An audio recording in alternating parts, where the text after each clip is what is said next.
Vamos lá.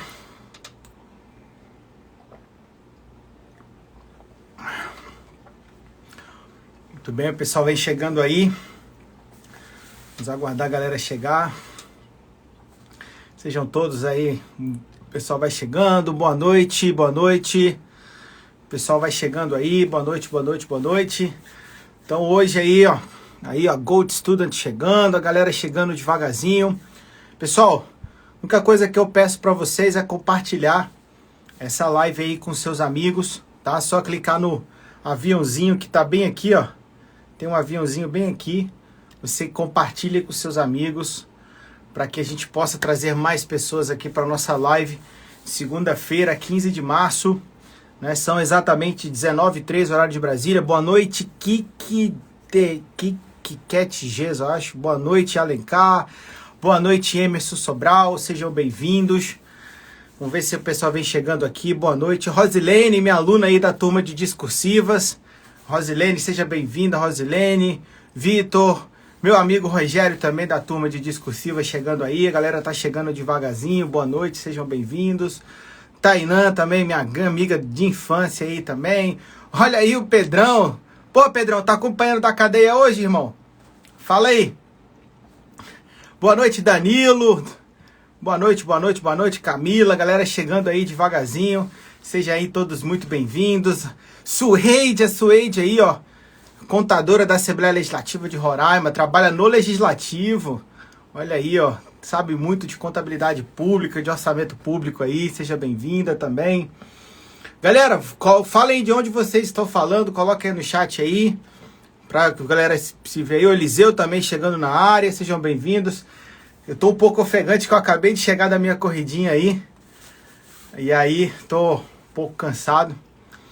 Já tá, sabe, até o dia do meu plantão.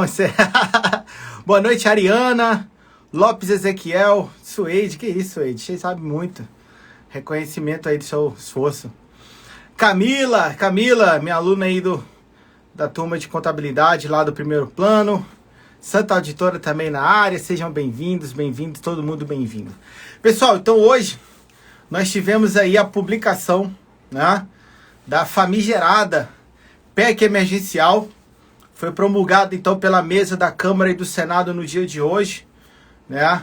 É uma PEC bastante polêmica, né? Digamos assim, polêmica, né? E fala sobre muito... falaram sobre congelamento de salário, promoção, não vai ter mais concurso e etc, né? Então aqui, eu não tinha comentado nada, alguns alunos vieram até conversar comigo pelo direct. Professor, você não vai falar nada não a respeito da PEC? Cara, eu esperei ser promulgada, por quê? Porque aconteceu o que eu já achei que ia acontecer, tá? Aconteceu do Senado aprovar um texto, certo? E durante a tramitação na Câmara dos Deputados, haver alteração desse texto. O que foi alterado? Houve supressão de alguns dispositivos do texto original do Senado.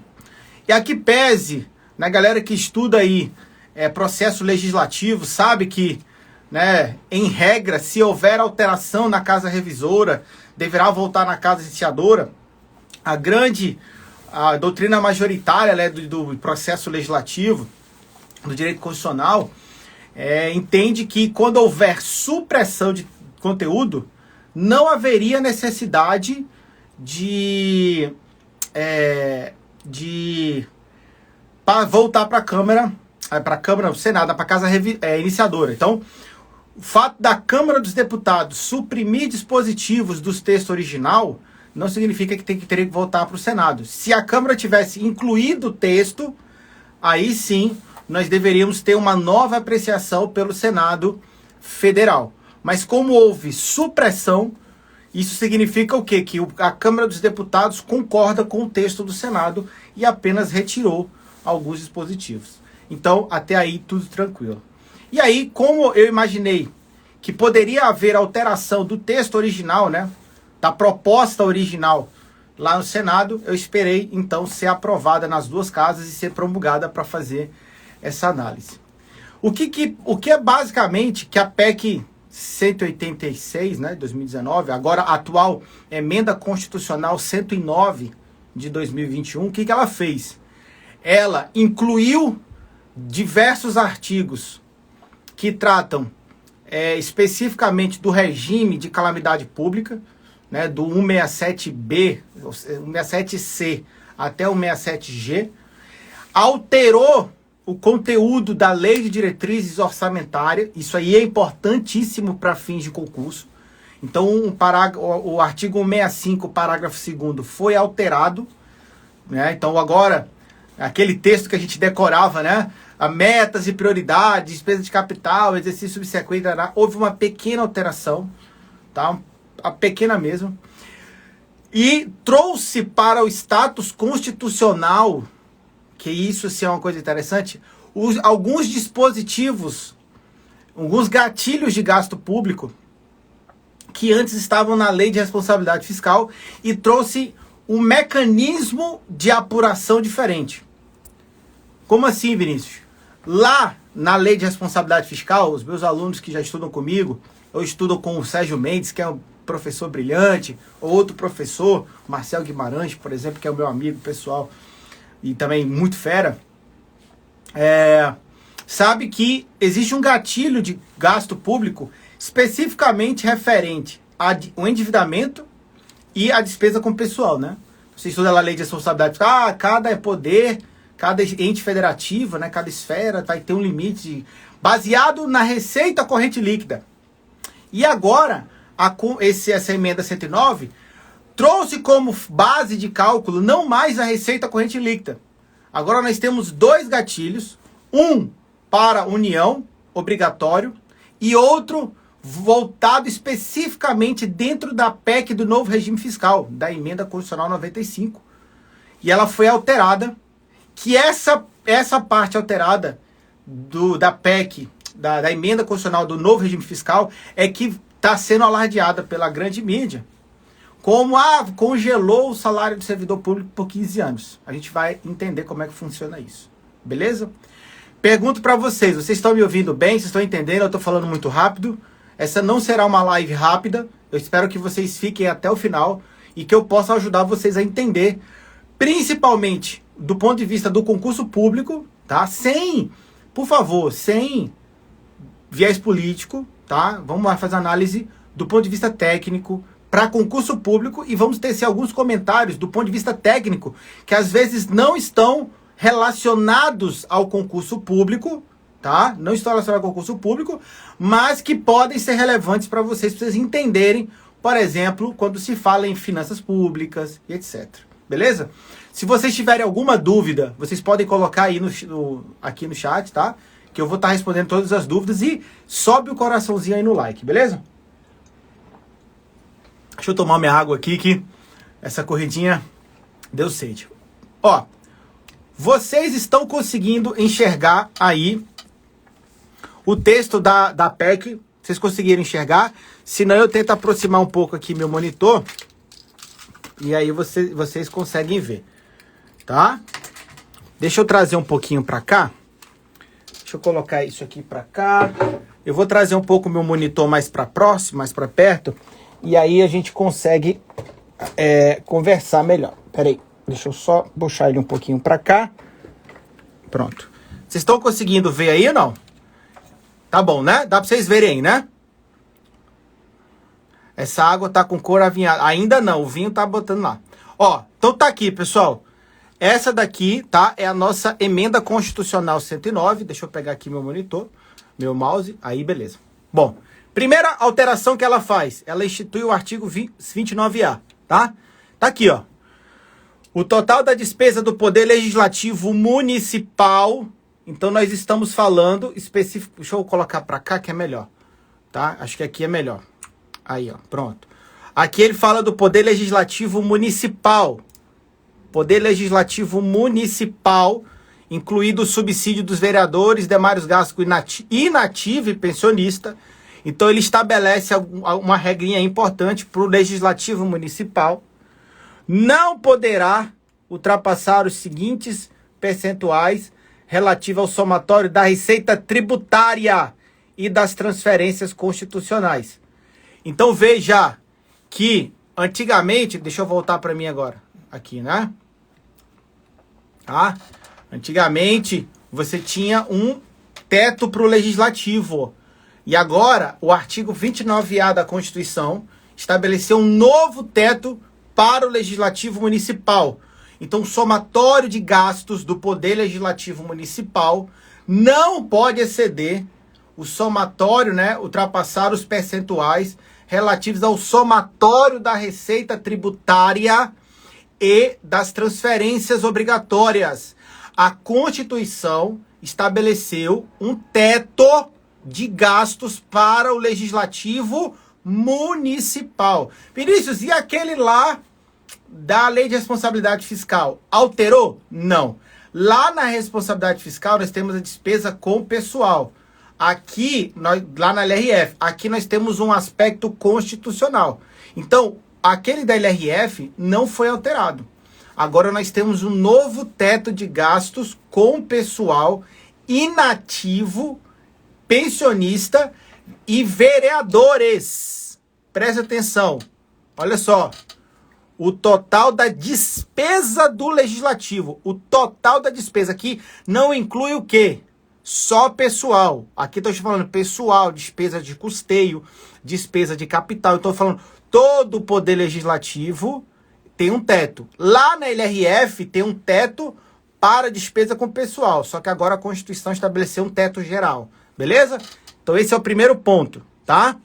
No artigo 37 tivemos a inclusão do parágrafo 16, que trata do quê, pessoal? Deixa eu aí, só virar um pouquinho aqui.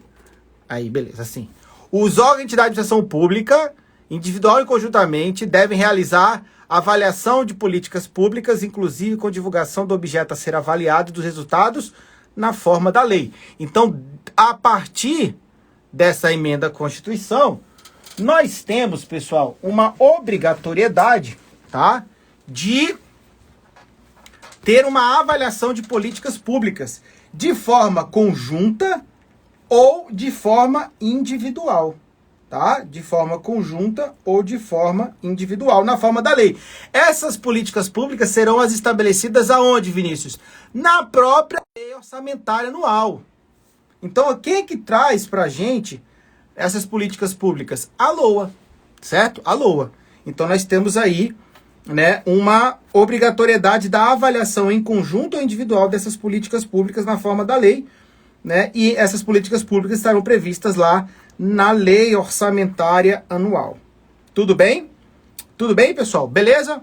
Show de bola. Então temos aí uma alteração. O 49 traz aí, né, a parte de decretação de calamidade pública. Eu não vou entrar tanto nesse mérito. 84 trata das atribuições do presidente da República, tá? Propor a calamidade pública por causa da inclusão do 167B ao 167G. O 163 é importante. Por que que o 163 é importante, Vinícius?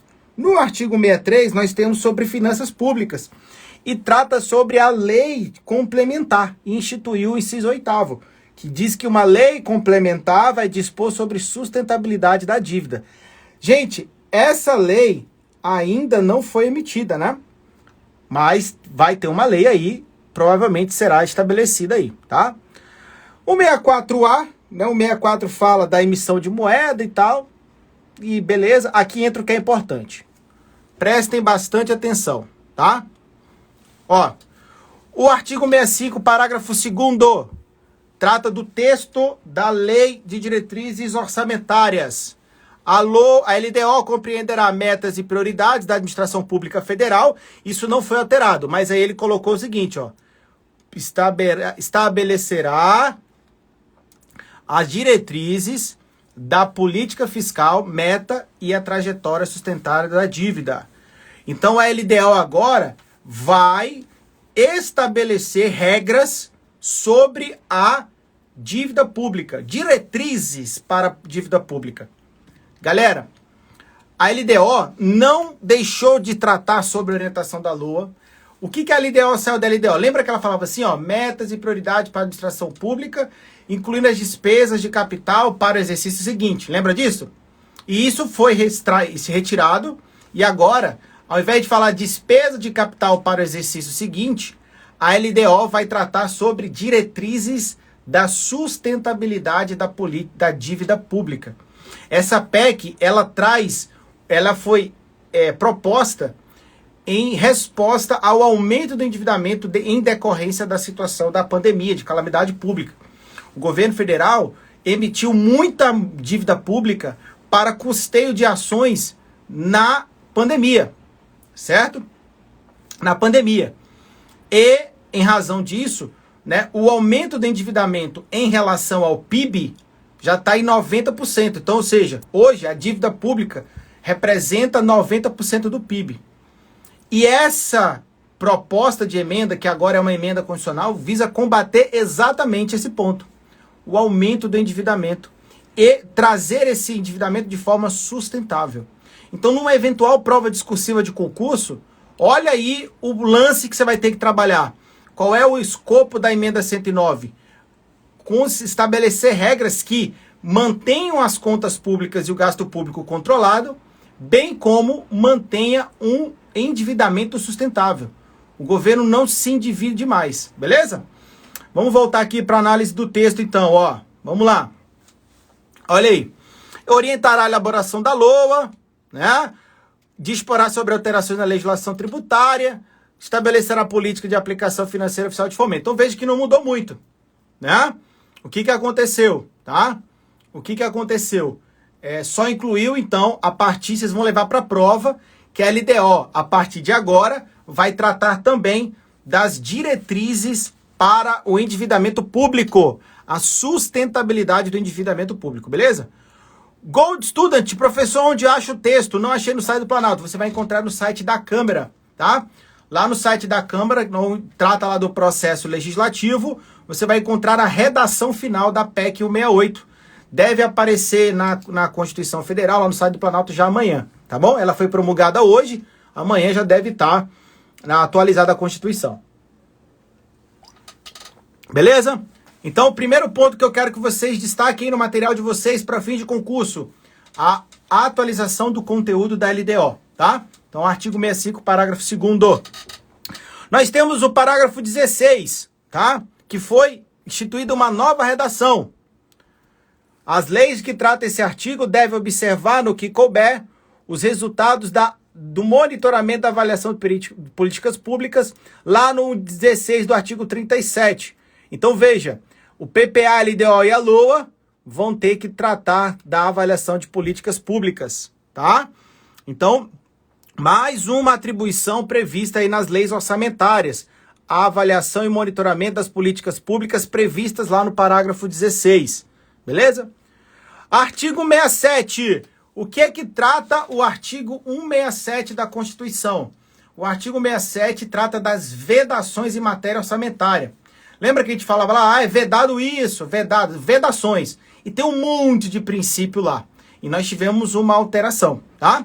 Olha só, no 167 é vedada a criação de fundo público quando seus objetivos puderem ser alcançados mediante vinculação de receita ou execução de direta por órgão, entidade de administração pública. Aqui eu quero chamar a sua atenção, tá? Aqui eu quero chamar a sua atenção, tá?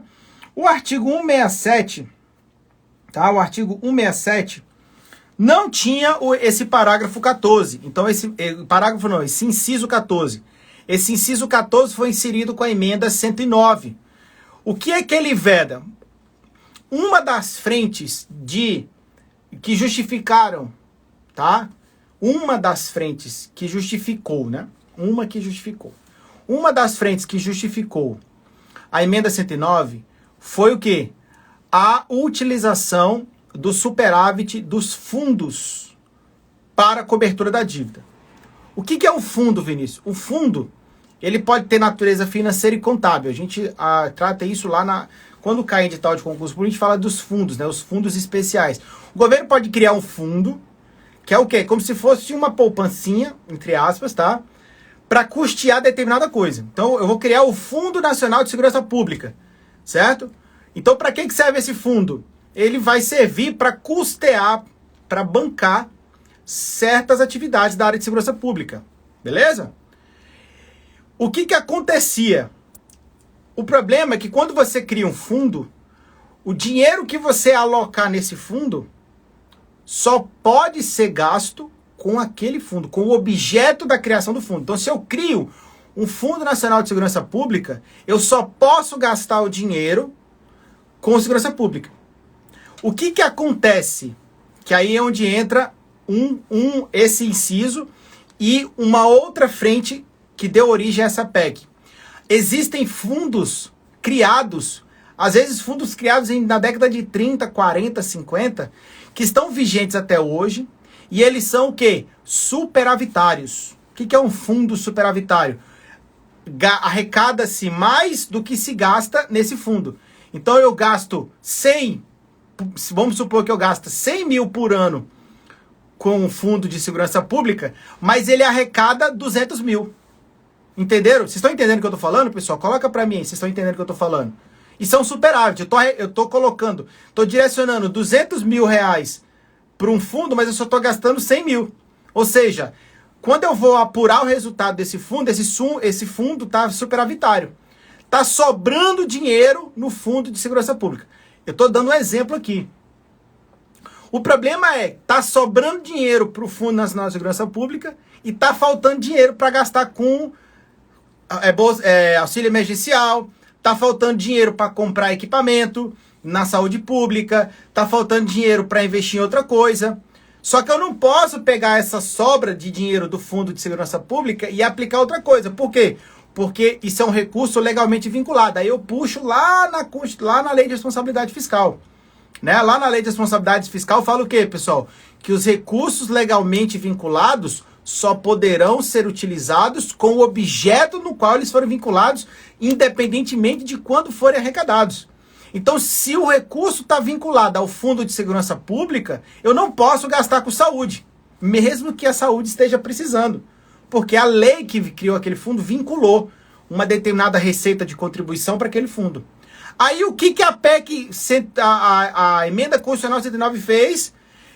O superávit dos fundos, ou seja, se um determinado fundo der superávit, for superavitário, o superávit, veja, eu não vou tirar dinheiro da segurança pública, eu não vou tirar dinheiro do Fundo de Amparo ao Trabalhador, eu não vou tirar dinheiro do Fundo de Desenvolvimento de Ciência e Tecnologia para outra coisa. Eu vou pegar o que está sobrando nesse fundo e vou usar para pagar o quê? A dívida pública.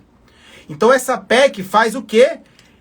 Desvincula o superávit dos fundos para pagamento da dívida pública. E por isso que agora no artigo 67 nós temos o inciso 14. Então, eu não posso criar um fundo público se eu tiver um órgão para fazer isso. Então não existe mais a ideia de se criar fundo. É proibido agora, é vedado criar um fundo quando o objeto desse fundo puder ser alcançado por um órgão público. Então, por exemplo, não faz mais sentido criar fundo de segurança pública. Se eu tenho a Secretaria de Segurança Pública no Estado, se eu tenho o Ministério da Justiça no governo federal, eu não vou criar fundo se o objeto desse fundo puder ser custeado mediante um órgão público. Ou seja, na prática, o que esse 6714 faz? Veda a criação de fundos. Porque agora é só eu vincular receita a determinado órgão. Certo? Isso aqui é muito interessante do ponto de vista do superávit. Por que eu estou falando isso para vocês? Olha isso daqui, ó. Eu peguei aqui esse quadrinho aqui, ó. Vocês vão entender comigo, ó. O FAT, o que é o FAT, pessoal? O FAT é o Fundo de Amparo ao Trabalhador, tá? Esse aqui é o Fundo de Amparo ao Trabalhador. Olha de quanto superávit ele tem. 46 bilhões de reais. O FAT gera um superávit de 46 bilhões de reais. Ou seja, tá sobrando 46 bilhões de reais lá no FAT, lá no Fundo de Amparo ao Trabalhador. Ele tá sendo... Eu tô vinculando receita para o fundo, tô usando esse fundo para gastar com determinadas ações de amparo ao trabalhador, como seguro-desemprego e outras despesas, mas está sobrando 46 bilhões. Agora, o governo pode pegar esses 46 bilhões que está sobrando. Veja, eu estou falando que está sobrando. Não vai tirar dinheiro do Fundo do Amparo ao Trabalhador. Está sobrando. E vai poder usar para pagar juros da dívida. Outro fundo aqui, ó. Fundo Nacional de Aviação Civil, ó. Fundo Nacional de Aviação Civil, criado em 2011, está sobrando 17 bilhões. Posso pegar esse Fundo Nacional de Aviação Civil agora e utilizar para pagamento da dívida. Então, essa é uma coisa que, agora é uma opinião pessoal, tá? Eu acho muito interessante o governo fazer isso, certo? E o Moreira, esse é o problema. Não era aplicado, essa sobra ficava lá no fundo. Por quê? Porque o fundo era vinculado. Eu não podia pegar esses 46 bilhões que está sobrando do Fundo de Amparo ao Trabalhador e jogar na saúde. Eu ainda não posso jogar na saúde, mas agora eu posso pegar esse dinheiro e pagar a dívida. E por que é interessante eu pagar a dívida? Porque se eu amortizo a dívida, sobra dinheiro para fazer outra coisa. Quanto menos dívida eu tiver, menos juros eu pago. Sobra mais recursos para despesa corrente. Então o governo vai diminuir o comprometimento do orçamento. Um exemplo bem simples. Se você tem um empréstimo, você não tem que pagar empréstimo e juros. Se você diminuir os juros, sobra mais dinheiro no final do mês. Então o governo, podendo utilizar esse superávit desses fundos, vai poder diminuir, pagar juros da dívida, diminuir o endividamento e, consequentemente, sobrar um pouco mais de dinheiro para os gastos mais correntes. Beleza? Ilmo, respondi sua dúvida, meu querido? Um grande abraço aí para o meu amigo Paulo Afonso, tá? Meu grande brother aí, um aluno meu. Aluno não, que esse cara já tá foda, esse cara tá fera já, meu companheiro já de AFO aí. Beleza? Tranquilo, pessoal? Vamos voltar aqui, então, aqui na análise da nossa... Haverá alguma medida de devolução aos fundos? Rogério, por enquanto não, cara. O que o governo quer fazer é justamente o quê? Apurou o superávit do fundo, tira esse superávit para pagar juros da dívida, tá? Aí, enquanto isso, não vai ter. Vinícius, e se o fundo der déficit? Né? E se o fundo der déficit? Né? Esse fundo der déficit, geralmente o fundo, pessoal, ele não dá déficit. Por quê? Porque o governo não vai gastar mais do que a receita, tá? Mais do que a receita do fundo especificamente. Porque é o seguinte, vamos supor que seu salário seja 10 mil reais por mês. Aí você passou no concurso, 10 mil reais. Você está destinando o dinheiro para gastar com educação. Tem um fundo. Você vincula R$1.000 para gastar com fundo. Você não vai gastar mais de R$1.000. Porque você não gasta mais com educação do que o fundo te permite. Se você for gastar mais, quer dizer que você está pegando dos R$9.000 e jogando lá naquela educação.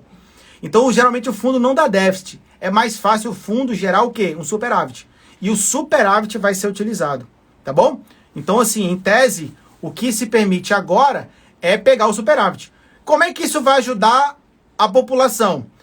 Diretamente, Tainan, não vai gerar imediatamente benefício para a população. Tá? Diretamente não. Isso vai ajudar de forma indireta. Por quê? Vai fazer com que sobre mais recursos no médio prazo para gastos com outras atividades. O governo está querendo o quê? Provocar uma redução do endividamento. Mas vamos continuar aqui na análise da nossa emenda à Constituição 109. Muito bem. Aí nós temos o parágrafo 4º, tá? O parágrafo 4º.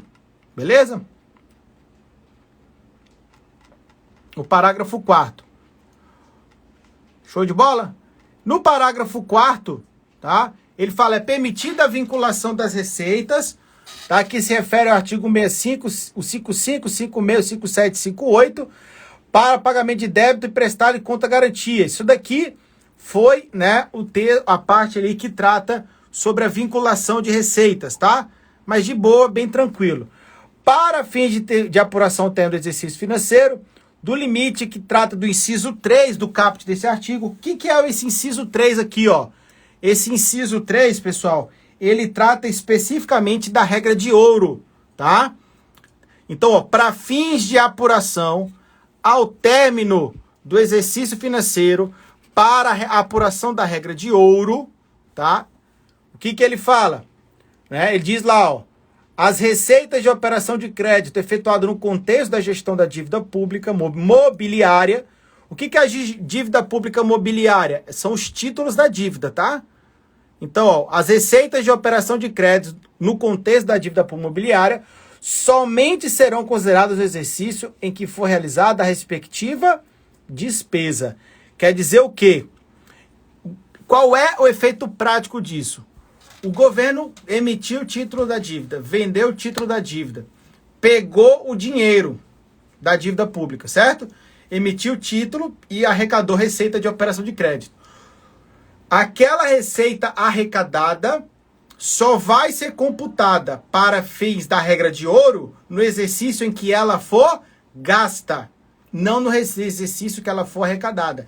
Então, qual é a regra geral? Agora, quando eu for apurar o montante da despesa da receita de capital, ele fala, o montante da operação de crédito não pode ser superior ao montante da despesa de capital.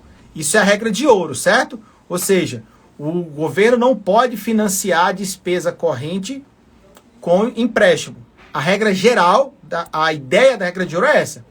Só que, para fins de apuração da regra de ouro, eu vou considerar o quê? Não o momento da arrecadação da receita de operação de crédito. Eu vou considerar o momento da aplicação. Então, a forma de apuração da regra de ouro mudou.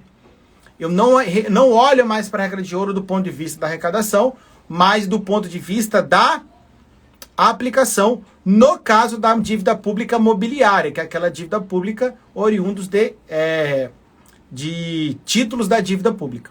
Beleza? Então temos um ponto aí que vale a pena você tomar cuidado com isso, principalmente em provas da área de controle, área de gestão, tá? Que vai tratar sobre finanças públicas. Como, por exemplo, caiu no concurso da Cefaz Alagoas, uma questão subjetiva, né, discursiva, para falar sobre a regra de ouro. Então nós tivemos uma mudança na forma de apuração da regra de ouro, prevista lá no parágrafo 4º, né, o artigo 67, beleza? Então, beleza. Então, mais uma mudança aí na regra de ouro. Tivemos aqui o artigo 167A. Esse artigo aqui, esse daqui faz os concurseiros ficarem de cabelo em pé. Por quê? Porque o 167A traz um mecanismo de apuração dos gastos públicos. E esse mecanismo de apuração é que mudou. Ele puxa da Lei de Responsabilidade Fiscal uma regra de apuração de gasto público e joga com status constitucional. Mas não se preocupe que eu vou conversar com vocês. Ó, apurado que no período de 12 meses, a relação entre despesas e correntes e receitas e despesas correntes supera 95%, ou seja, quando a despesa corrente chegar a 95% da receita corrente, aqui eu quero mostrar para vocês que é interessante porque essa regra retoma lá a Lei 4.320, a visão inicial do chamado superávit do orçamento corrente. Lembra lá quando a gente fala que o superávit do orçamento corrente é uma receita de capital, mas não entra da receita orçamentária? Quando a gente estuda lá essa regra, a emenda constitucional 109 trouxe a ideia de um orçamento corrente, certo? E aí ele fala o seguinte, ó, quando a despesa corrente for 95% da receita corrente, o que é despesa corrente, Vinícius? Pessoal, juros da dívida e outras despesas correntes. Tá? E a receita corrente a gente sabe, né? Tributária, contribuições, serviços, patrimonial, agropecuária, etc. No âmbito dos estados, do Distrito Federal, dos municípios, no âmbito dos estados, do Distrito Federal, dos municípios, é facultado ao Executivo, Legislativo, Judiciário, Ministério Público, Tribunal de Contas e Defensoria Pública do respectivo ente, enquanto permanecer a situação, aplicar os mecanismos de ajuste fiscal. Beleza? Então tá aqui um monte de coisa. Certo? Tá aí um monte de coisa. E aí ele fala, concessão, aqui ele diz, concessão de vantagem, reajuste, adequação, tarará.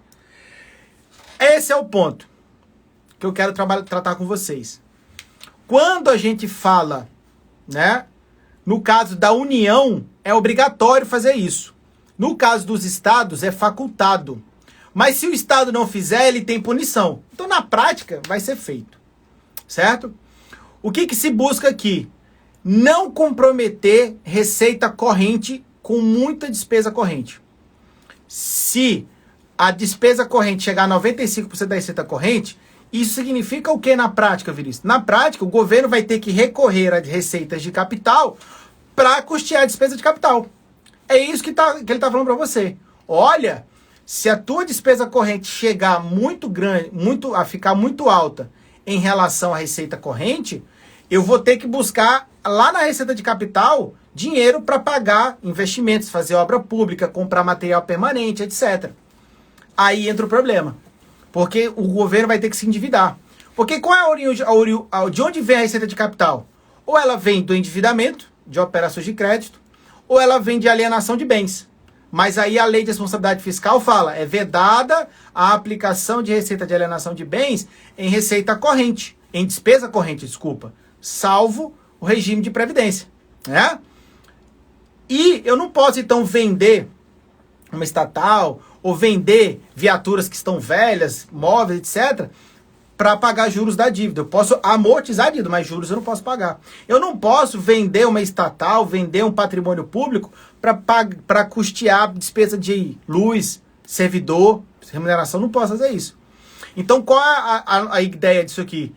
Se a despesa corrente ficar muito alta em relação à receita corrente, eu tenho que frear o gasto da despesa corrente. Qual é o maior gasto de despesa corrente do governo? Servidor, pô. Por isso que ele fala, concessão de vantagem, aumento do servidor público. Aí ele fala, exceto o derivado de sentença judicial, deixa eu voltar aqui para vocês, beleza? Não pode criar carga, emprego ou função que aplica aumento de despesa, alterar a estrutura da carreira que implica aumento de despesa, admissão de pessoal, ressalvado o quê? Reposição do cargo de direção e chefia, que não acarrete aumento de despesa, decorrente de vacância de cargo efetivo vitalício, e também pode fazer a contratação de temporários, reposição de temporários para prestação de serviço militar e alunos do colégio militar, de formação militar, né, AMAN e tal. Realização de concurso público, é vedada a realização de concurso público, exceto para reposição de vacâncias. Exceto para reposição de vacâncias. Não pode criar, mal gerar auxílio, vantagem, benefício de qualquer natureza. Aí entra, inclusive o de caráter indenizatório. A PEC falou o seguinte, não pode nem indenizatório em favor de membro de poder.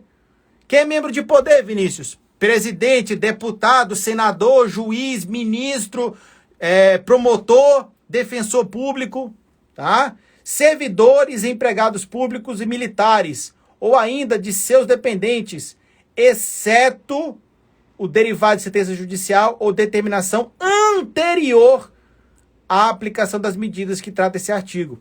Então ele está falando o que pra gente?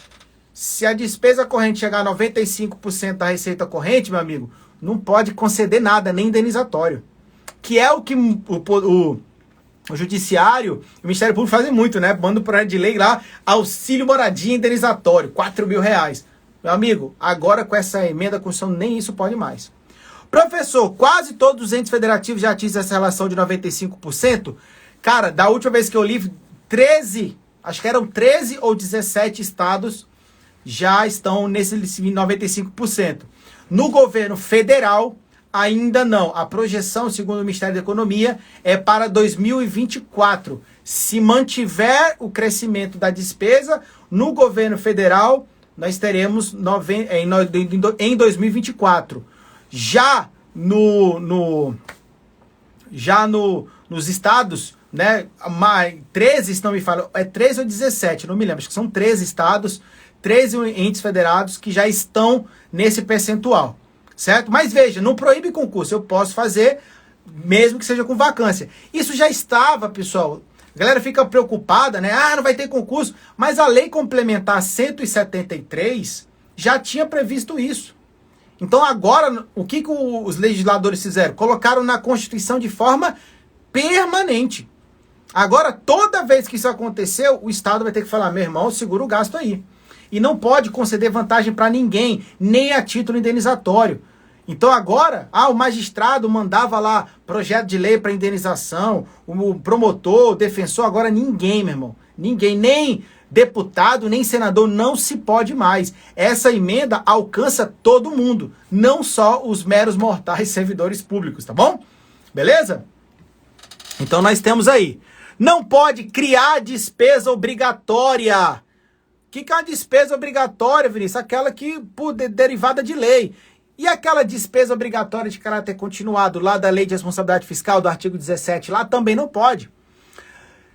Adoção de medida que implique reajuste de despesa obrigatória acima da variação da inflação, ó. Reajuste de despesa obrigatória. Vinícius, reajuste de despesa obrigatória, reajuste de salário de servidor. Não pode reajustar acima da inflação, observada a reservação do poder de compra, que trata o inciso 4 do artigo 7º da Constituição. Então, a emenda da Constituição está falando o quê? Não pode conceder reajuste, Vinícius? Pode, desde que não seja acima da inflação. Criação e expansão de programas de linha de financiamento, bem como remissão tributária, né? Renegociação e refinanciamento de dívidas, que implica ampliação de despesa com subsídio. Não pode fazer o que se chama de gastos tributários. O que é o gasto tributário, Vinícius? O gasto tributário é o seguinte, o governo concede benefício fiscal para um determinado setor e esse benefício fiscal vai ser pago por outro setor.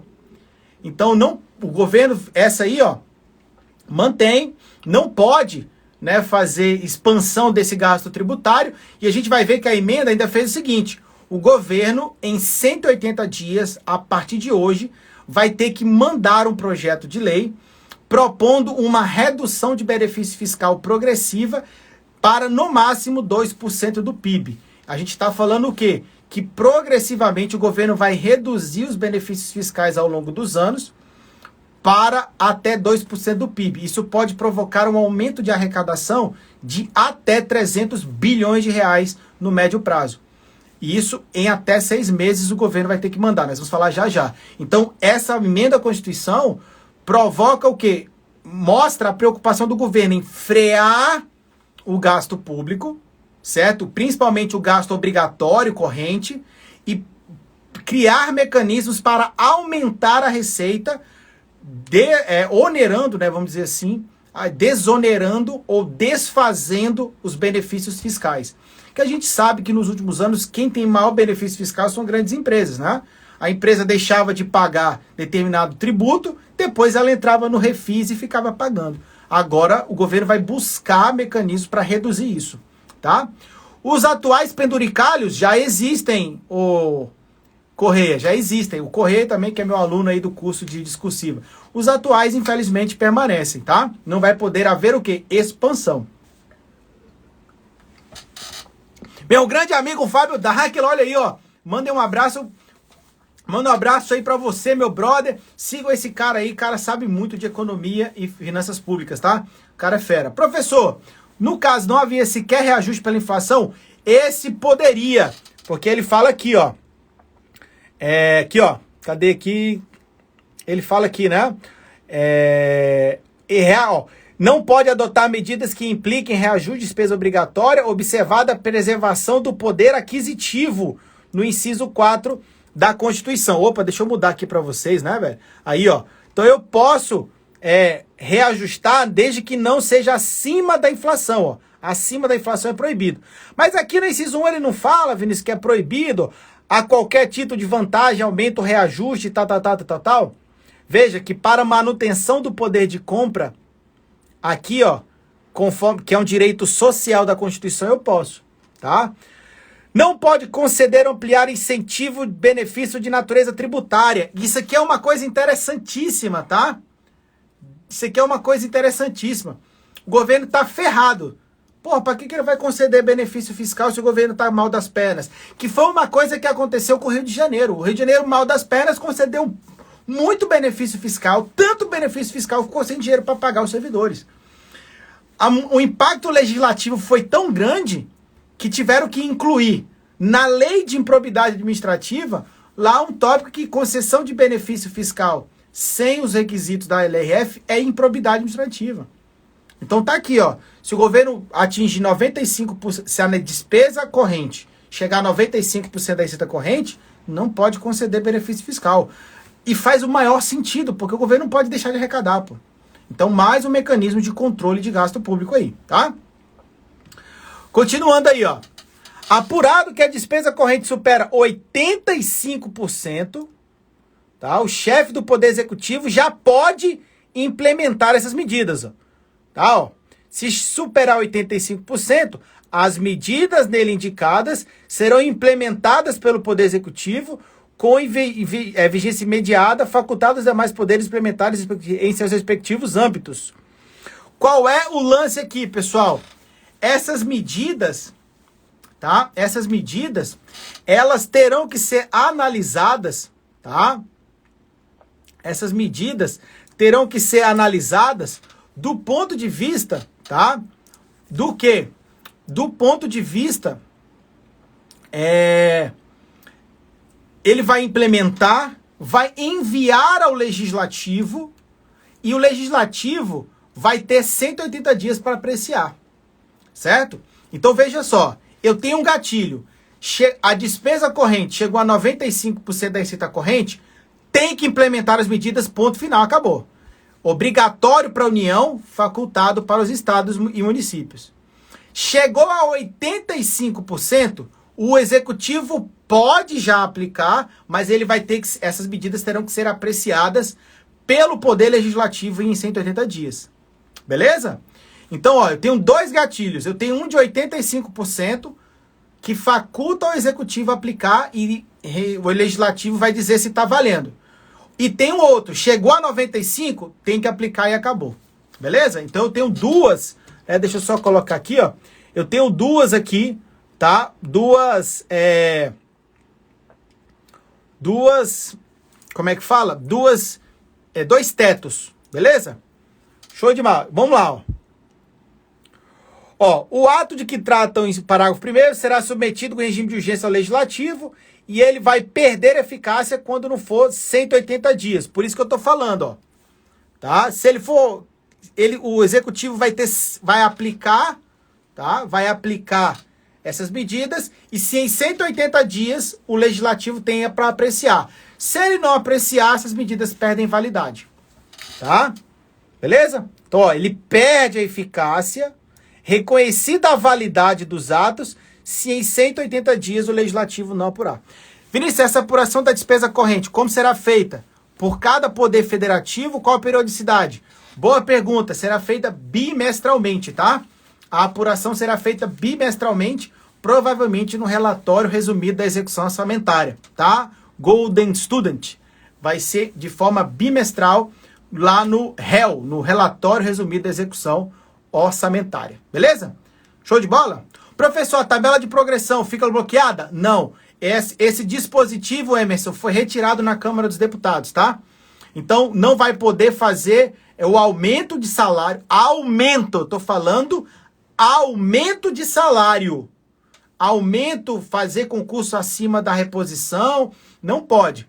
Tá? A progressão, tá? A progressão tá autorizada sim, tá bom, ô Emerson? Esse dispositivo foi retirado na Câmara dos Deputados, tá? Então, continuando aqui, pessoal, beleza? Apurado que não mais se verifica a hipótese do parágrafo 1º, mesmo após a sua aprovação no Legislativo. Ou seja, a revisão geral anual poderá, desde que não acima da inflação, tá?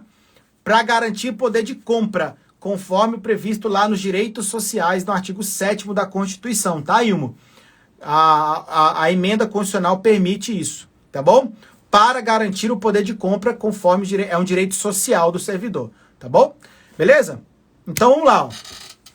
Aí, ó, a apuração deve ser realizada bimestralmente. Qual é o relatório bimestral que a gente tem, Vinícius? O REL. Então, é o que eu acho que vai acontecer.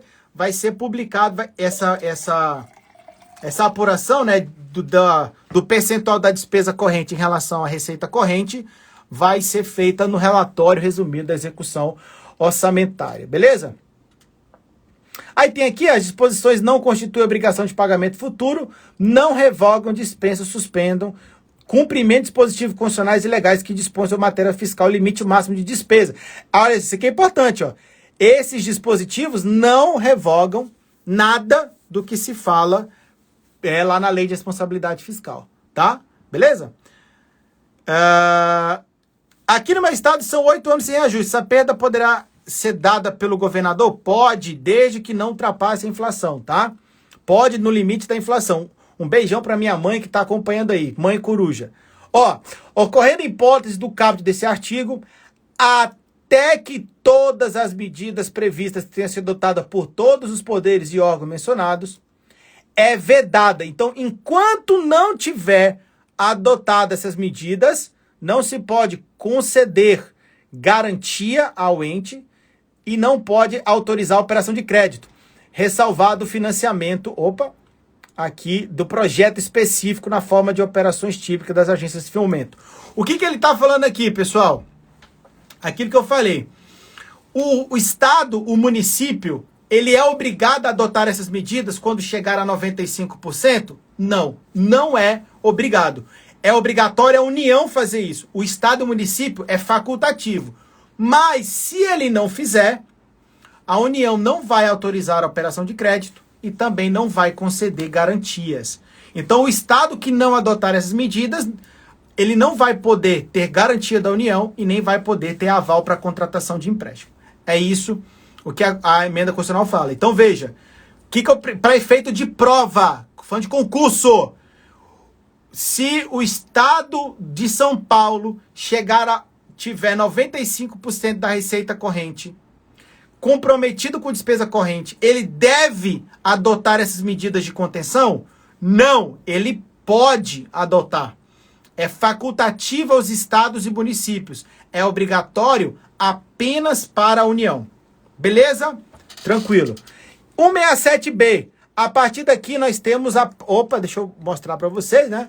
A partir daqui nós temos as regras específicas de calamidade pública. Durante a vigência de calamidade pública no âmbito nacional, decretado pelo Congresso por iniciativa do presidente, a União deve adotar o regime fiscal. Tá aqui, ó. Deve. Financeiro e de contratações para atender necessidades dele decorrentes. Dele de quem, Vinícius? Da calamidade pública. Somente naquilo que a urgência for incompatível com o regime regular, nos termos do 167C ao 167G. Então aqui nós temos a inclusão de diversos dispositivos no artigo 67, que trata especificamente de regras de execução orçamentária e contratações no âmbito de calamidade pública. Gente, isso aqui ele está fazendo o quê? Tratando coisas do Covid, tá? Principalmente do Covid. Com o propósito exclusivo de calamidade pública e de seus efeitos sociais e econômicos no seu período de duração, o Poder Executivo pode adotar processo simplificado de contratação de pessoal em caráter temporário e emergencial, coisa que o Ministério da Economia já está fazendo, tá? E essa regra se aplica a quem? Ao Poder Executivo Federal. Se aplica ao Judiciário? Não. E ao Legislativo? Não. Só o Executivo Federal. Se aplica ao Estado? Não. Poder Executivo Federal. E de obras e compras que assegure, quando possível, competição e igualdade de todos os concorrentes, observada a dispensa do parágrafo 1º do 69, ou seja, o concurso público, a previsão na LDO e a dotação específica na LOA, e de que trata o 37.9 da Constituição, limitadas às dispensas, situação que trata referido inciso, sem prejuízo do controle dos órgãos competentes. Então ele está dizendo o quê? Calamidade pública, contratação de pessoal temporário, processo simplificado de aquisição de bens e serviços, situação de pandemia. As proposições legislativas e os atos executivos exclusivo para enfrentar a calamidade pública, com vigência restrita à sua duração, desde que não implique despesa obrigatória de caráter continuado. Isso aqui vale a pena. Então, ou seja, ficam dispensados da observância das limitações legais quanto à criação, expansão, aperfeiçoamento da ação governamental, que acarrete aumento de despesa e a concessão e ampliação de benefícios de natureza tributária decorre de renúncia de receita. O que eu estou falando aqui, Vinícius? Vamos lá. Na situação de calamidade pública, lá no artigo 16 da LRF, ele fala o seguinte: a criação e expansão de despesa tem que ter adequação orçamentária, com fonte de custeio e o impacto no exercício em vigor nos 2 subsequentes. Lembra lá que a gente estuda lá no artigo 16 e 17 da Lei de Responsabilidade Fiscal. Aqui a Constituição está falando o quê? Durante a pandemia ou outra situação de calamidade pública, não interessa, eu não preciso fazer essa estimativa. Eu não preciso ter impacto orçamentário porra nenhuma. Eu vou lá e gasto. Por quê? Porque é calamidade pública, é emergencial. Só que o gasto que eu fizer durante a pandemia, não preciso comprovar lá o artigo 16 da LRF. Mas ela não pode gerar despesa posterior à pandemia. Então, por exemplo, eu posso contratar pessoal? Posso. Eu posso contratar serviço? Posso. Posso comprar material? Posso. Mas desde que seja durante a situação de calamidade pública. Não posso realizar uma despesa pública, dispensar daqueles requisitos do 16 e 17, 16, 1 e 2 da LRF, certo? E que ultrapasse o período de calamidade pública. Eu estou falando pandemia porque isso aí foi escrito especificamente por causa da pandemia, mas isso se aplica a qualquer calamidade pública reconhecida pelo Congresso. Beleza? Durante a vigência da calamidade pública, não se aplica o disposto no 195, parágrafo 3º. Vinícius, o que é esse 195, parágrafo 3º da Constituição? 195 fala da Seguridade Social, tá? E o parágrafo 3º diz lá o quê? Que a pessoa jurídica em débito com o sistema de Seguridade Social não poderá contratar com o poder público, nem dele receber benefício ou incentivo de natureza fiscal. Ou seja, a empresa lá está em débito com o FGTS, está em débito com o INSS, não está recolhendo o INSS dos empregados. Ela não pode contratar com o serviço público, conforme diz lá o parágrafo 3º do 95, que foi instituído pela Emenda Constitucional 106, de 2020. Durante a pandemia, essa empresa em débito com a Seguridade Social vai poder contratar. É isso que ele está falando. Então, durante a calamidade pública, a empresa que estiver em débito com a Seguridade Social pode contratar com o serviço público? Pode. E se não for calamidade pública? Não pode. Beleza? Cuidado, porque isso me chama... Isso é questão de prova. E, ó, cheirinho de questão de prova. A empresa que estiver em débito com a Seguridade Social pode contratar com o setor público durante estado de calamidade pública? Pode. E se não for calamidade pública? Não pode. Beleza? Tá aí previsto o parágrafo único do 67C, tá?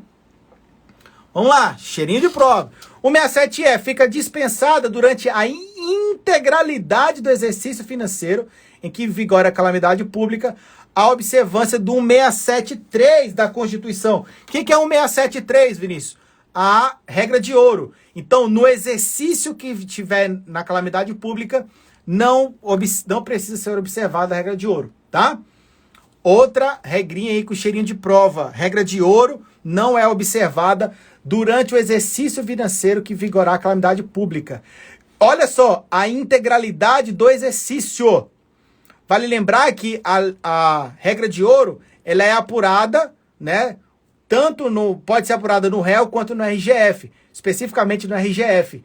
Então, se a calamidade pública acabou em junho, acabou em maio, até dezembro eu não preciso observar a regra de ouro. Cuidado com isso. Esse 167E também vale a pena você tomar cuidado com ele. O 67F, durante a vigência de calamidade pública de âmbito nacional, são dispensados durante a integralidade do exercício, não é durante a calamidade pública, em que vigora a calamidade pública, os limites para restrições aplicáveis à União para contratação de crédito. Aplicáveis à União, não é ao Estado, não é ao município. Tá? Então aquele limite lá das operações de crédito, lá da LRF, durante o exercício que tiver a calamidade pública, não precisa observar. Durante a calamidade pública, o superávit financeiro apurado em 31 de dezembro do ano imediatamente anterior pode ser destinada à cobertura de despesas da medida de combate à calamidade pública. Isso aqui é óbvio, né? A calamidade pública iniciou em 2020. O superávit financeiro de 2019 eu posso usar para custear essas medidas. Isso aqui para mim é tranquilo. Lei complementar, ó, o princípio da reserva legal aí, ó, pode definir outras suspensões, afastamento de dispensas aplicáveis durante a vigência do estado de calamidade pública. Então a Constituição estabelece dispensa das regras de despesa pública, né, da verificação da regra de ouro, mas uma lei complementar pode ampliar isso. O disposto, inciso 2, não se aplica às fontes de repartição de receita dos estados e às vinculações do 195 e 98, que esse aqui tratam lá da parte das vinculações de receitas à Seguridade Social, beleza? E também da arrecadação de doações ou empréstimos compulsórios, que isso aqui não é o caso. O 67G, na hipótese que trata o 67B, aplica-se à União, até o término da calamidade pública, as vedações do 67A. Presta atenção, quais são aquelas vedações do 67A, Vinícius? Não pode conceder aumento, reajuste, contratar pessoal, a não ser que for de reposição, durante a calamidade pública na União. Então, Vinícius, vai ter concurso da PF? Vai. Pode nomear o pessoal, desde que seja vacância. Não posso aumentar. Só posso repor as vacâncias. Beleza? Tranquilo, pessoal? Só posso repor as vacâncias, tá? Então, vamos lá, continuando.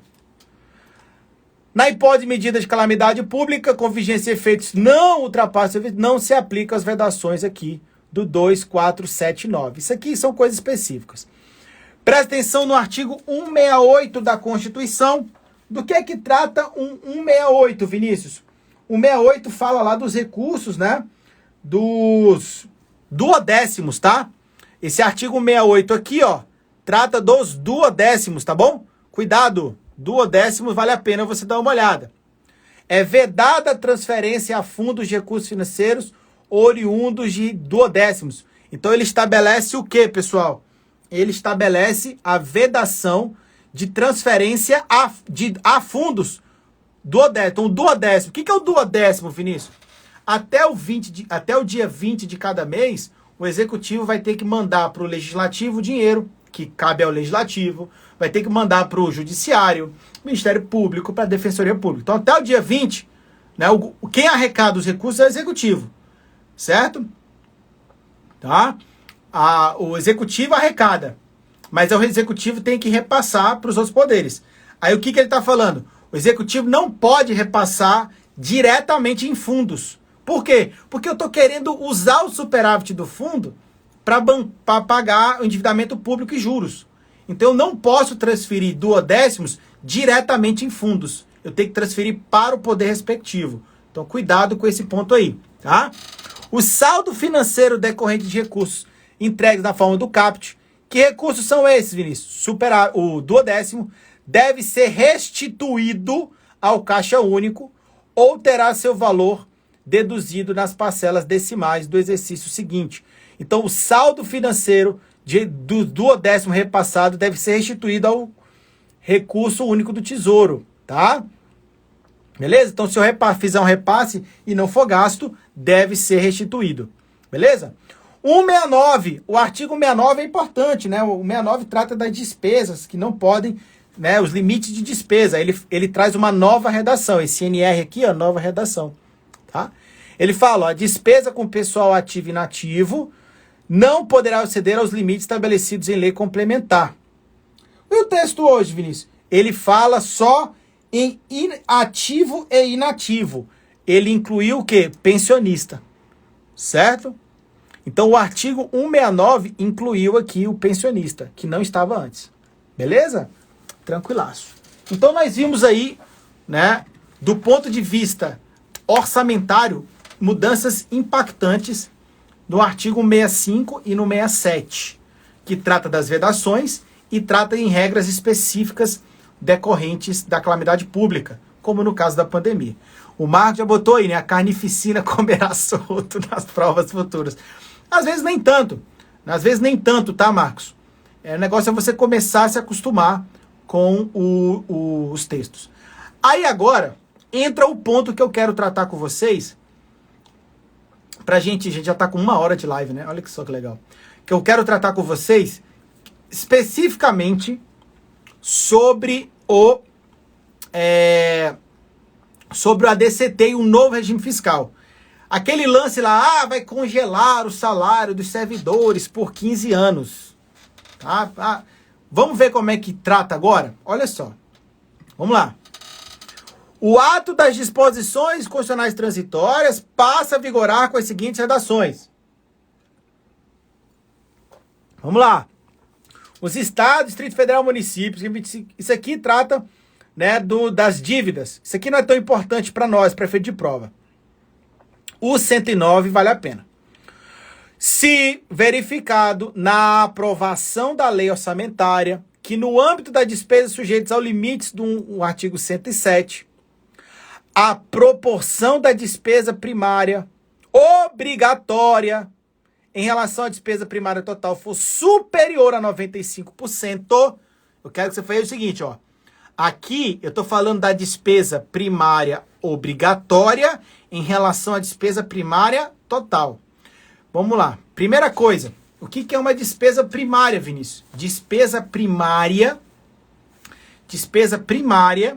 é aquela despesa que não é com juros e nem com serviços da dívida. Não estou pagando dívida, não estou pagando juros. Não é despesa financeira. Isso é uma despesa primária. A despesa primária obrigatória, basicamente é o que, Vinícius? Pagamento de folha de pagamento. Salário, remuneração, subsídios, proventos de inativos e pensionistas. Isso é uma despesa primária obrigatória. Certo? Então, esse é o lance. Então, presta atenção. Vamos lá. Quando a despesa primária obrigatória for superior a 95% da despesa primária total. Cuidado, o percentual é o mesmo, mas a referência é diferente. Lá no 67A da Constituição, é 95% quando a despesa corrente total for 95% da receita corrente. Aqui eu estou falando da despesa primária obrigatória em relação à despesa primária total. Então mudou a referência. Cuidado. Aplica-se ao respectivo poder ou órgão até o final do exercício da lei orçamentária, ou seja, naquele ano que se apurar isso, sem prejuízo de outras medidas, as seguintes vedações. Concessão a qualquer título de vantagem, aumento, reajuste, adequação de membros de poder ou de órgão, servidores, empregados públicos e militares, exceto derivado de sentença transitada julgada ou de determinação legal anterior ao início das medidas que trata esse artigo.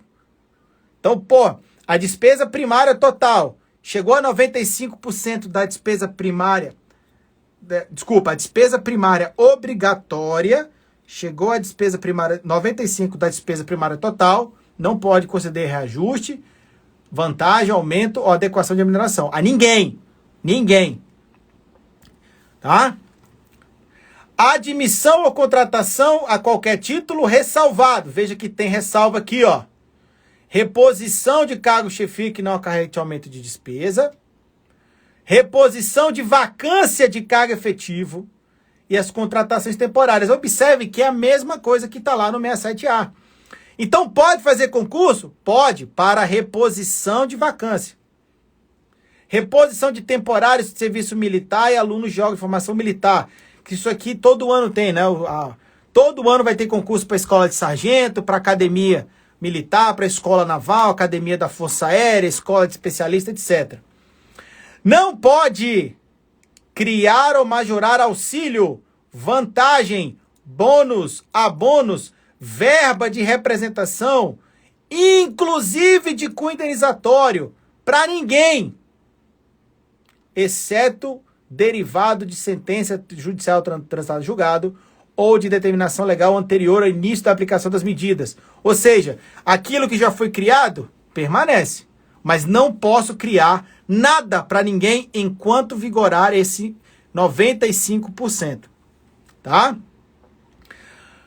Não pode aumentar benefício de caráter indenizatório a qualquer membro, empregado, administração pública, dependente.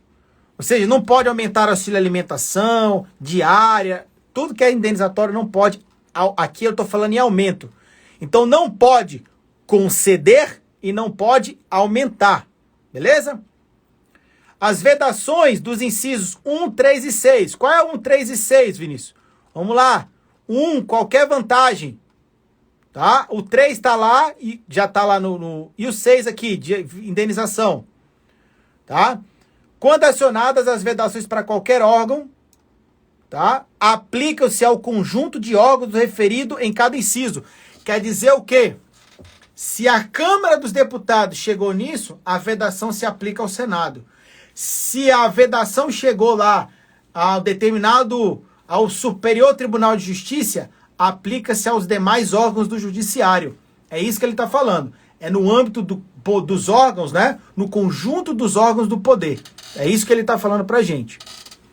Caso as vedações estejam relacionadas ao Poder Executivo, especificamente para o Executivo, ficam vedadas alguns itens, ele acrescenta.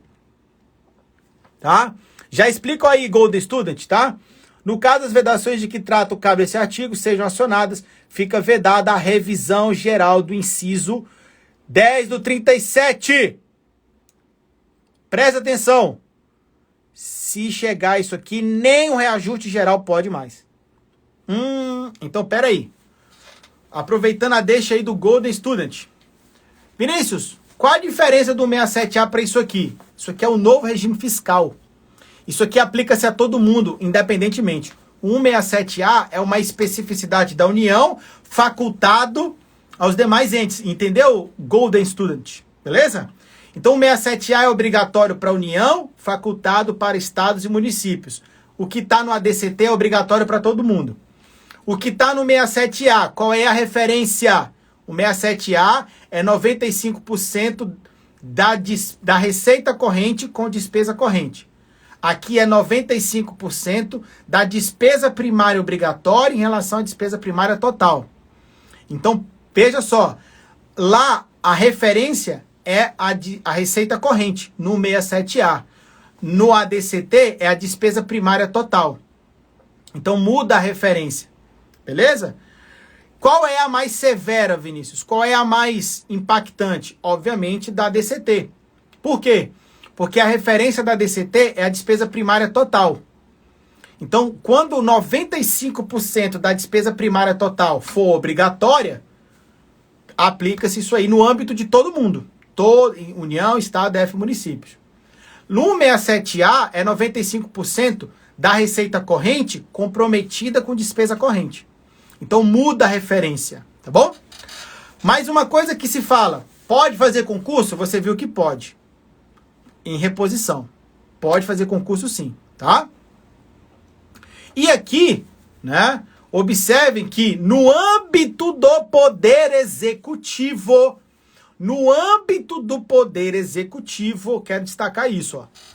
No âmbito do Poder Executivo, não se pode conceder a revisão geral anual. E no Legislativo e Judiciário? Pode. Ele só restringiu no âmbito do Executivo. Por isso, por que ele restringiu no Executivo e não nos outros poderes? Porque a folha de pagamento do Executivo é muito maior do que a folha do Legislativo e do Judiciário, em volume, número de servidores. Então, uma revisão no Poder Executivo tem um impacto muito maior do que uma revisão no âmbito do Legislativo ou do Judiciário. Por isso que ele fala, no âmbito do Executivo, essas medidas, inclusive, proíbem a revisão geral anual no Executivo, tá? Beleza, segue o bonde. Aí ele fala a mesma coisa lá, que não constitui obrigação pela União, não revoga qualquer outro dispositivo, etc. Beleza? Olha, ele fala que o 2, o 4 e o 7 não se aplicam no âmbito de calamidade pública, tá? Beleza. Aí ele traz alguns artigos temporários. Durante o exercício de 2021, a proposição legislativa para conceder auxílio emergencial residual, né, fica dispensada das limitações legais. Então, esse ano ele está falando o quê? Meu amigo, para esse ano, gasta com auxílio emergencial e a gente esquece esses limites, porque a população está precisando. E ele estabelece o limite, 44 bilhões de reais. Vinícius, quanto vai ser o auxílio emergencial? 600, 200? A Constituição não vai dizer. Quem é que vai dizer? a medida provisória que será encaminhada pelo Poder Executivo. E a medida provisória? É. Mas a medida provisória não é urgente? É. Não é imprevisível? É. Pô, mas a gente está em pandemia desde 2020. Pois é, só que a gente imaginou que ia acabar em 2020. Em 2021 não acabou. Então a gente não previu isso, ela era imprevisível. Certo? Então, ó, não precisa, esses 44 bilhões não afetam a meta de resultado primário, não afeta o limite da despesa primária, e ele diz o seguinte, as operações de crédito para custear a concessão do auxílio, certo? Ficam ressalvadas do limite estabelecido no inciso 3. Ou seja, se o governo fizer a operação de crédito para bancar o auxílio emergencial, essa operação de crédito não entra na apuração da regra de ouro. Tá?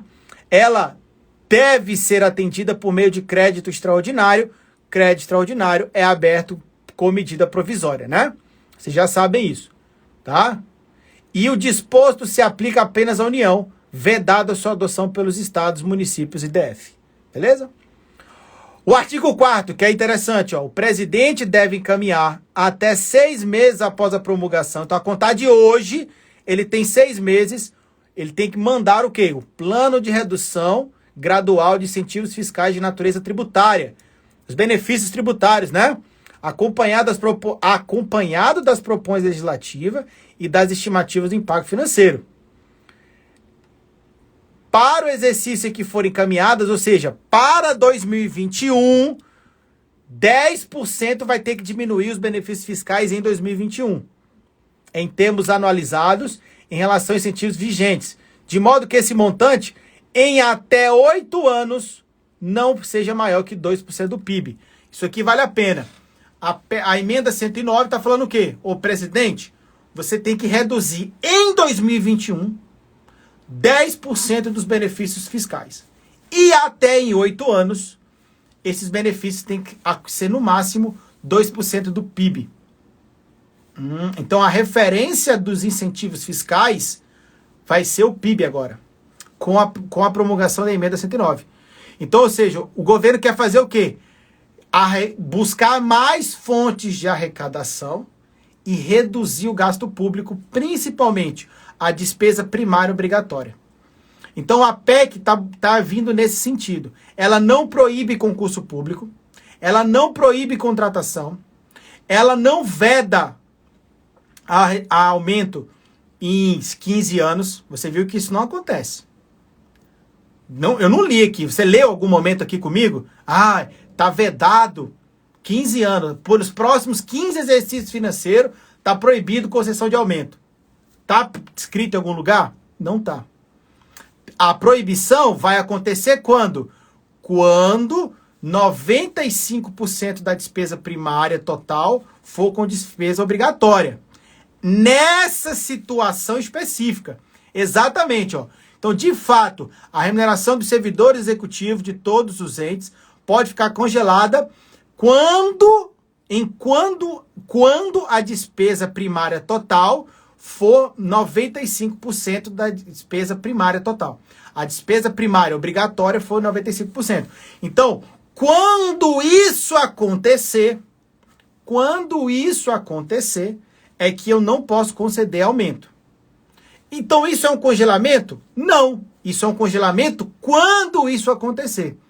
Ah, Vinícius, mas e se acontecer? Pô, se isso acontecer, galera, agora agora vamos raciocinar comigo, tá? A União, o poder público, ele tem dinheiro. Precisa de dinheiro para gastar.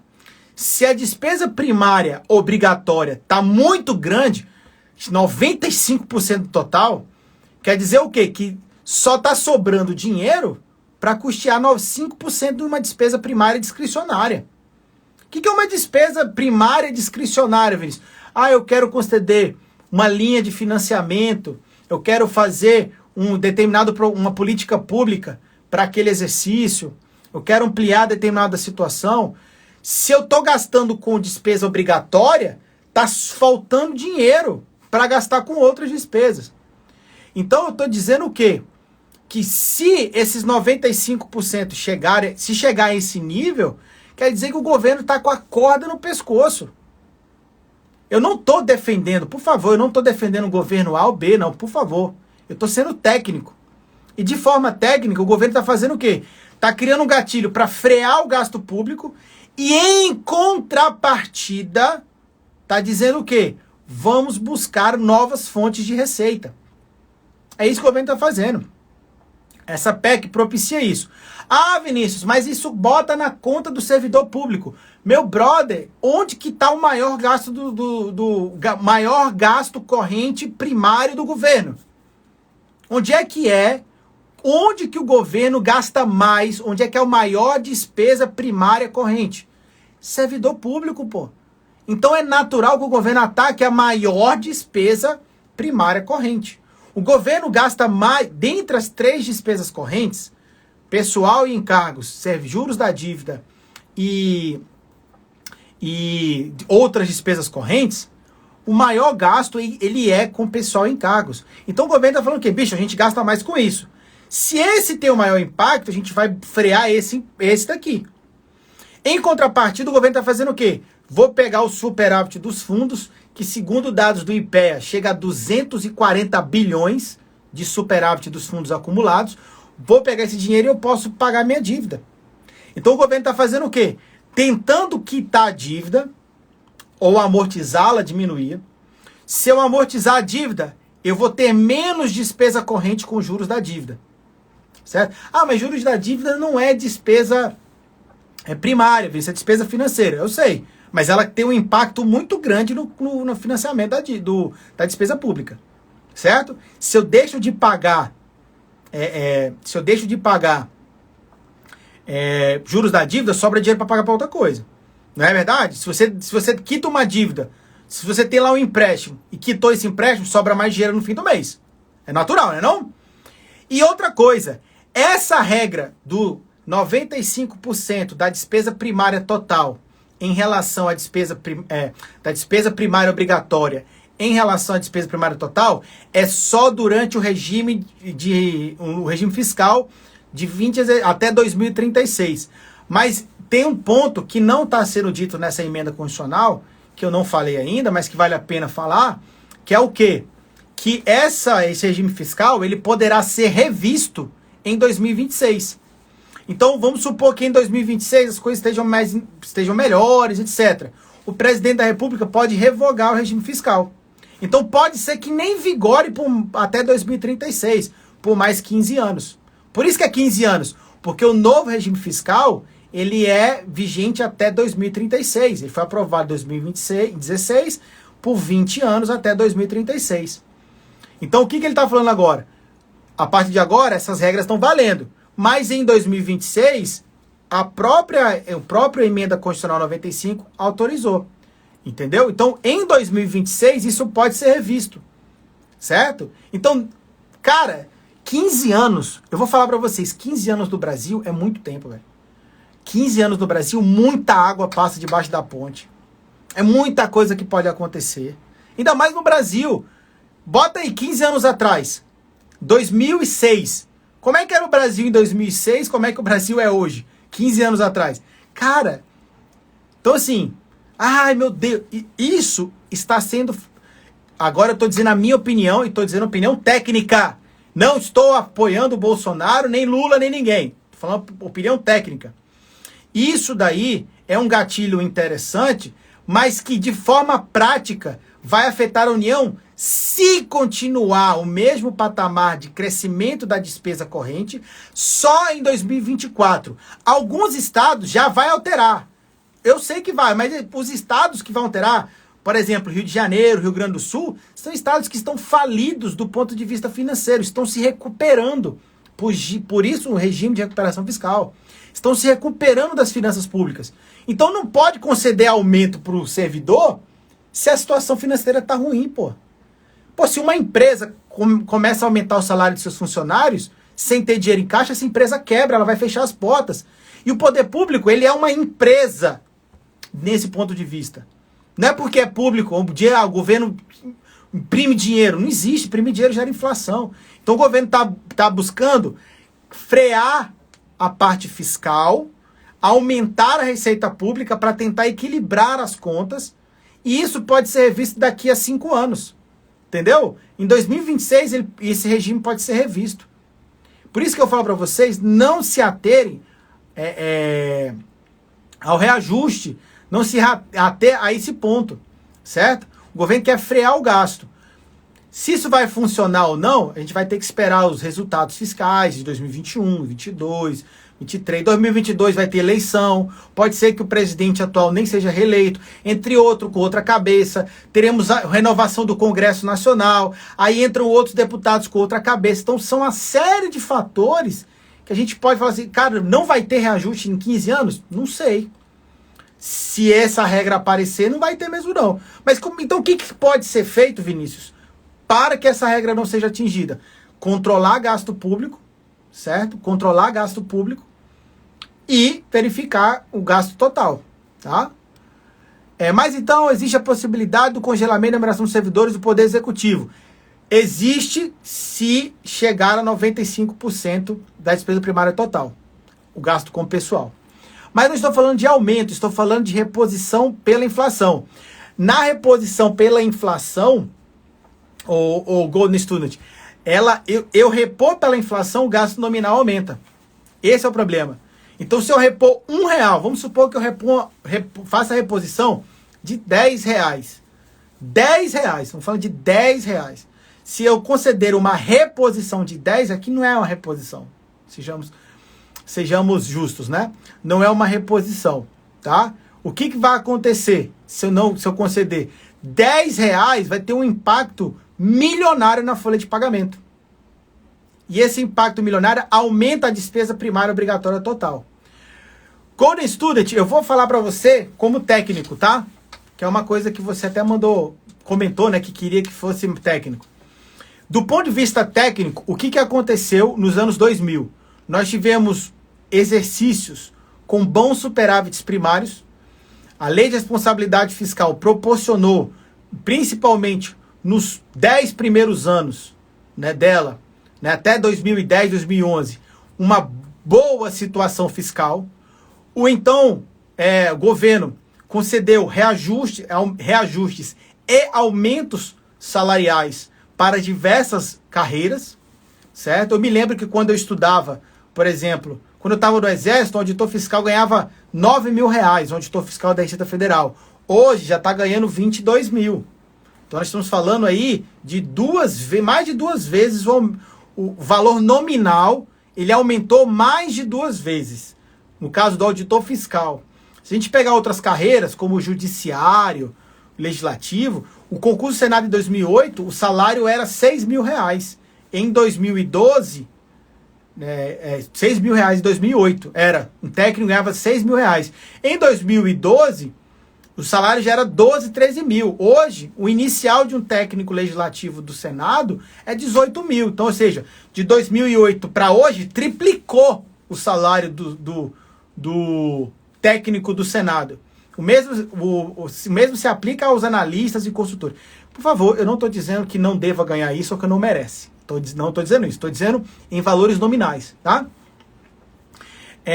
Quando a gente olha esses valores, técnico do Senado, né, técnico judiciário, ganhava 2, 3, 4 mil, já está ganhando 8 inicial. Um analista judiciário, membros de poder, juízes, promotores, deputado ganhava 15, já está ganhando 39, etc.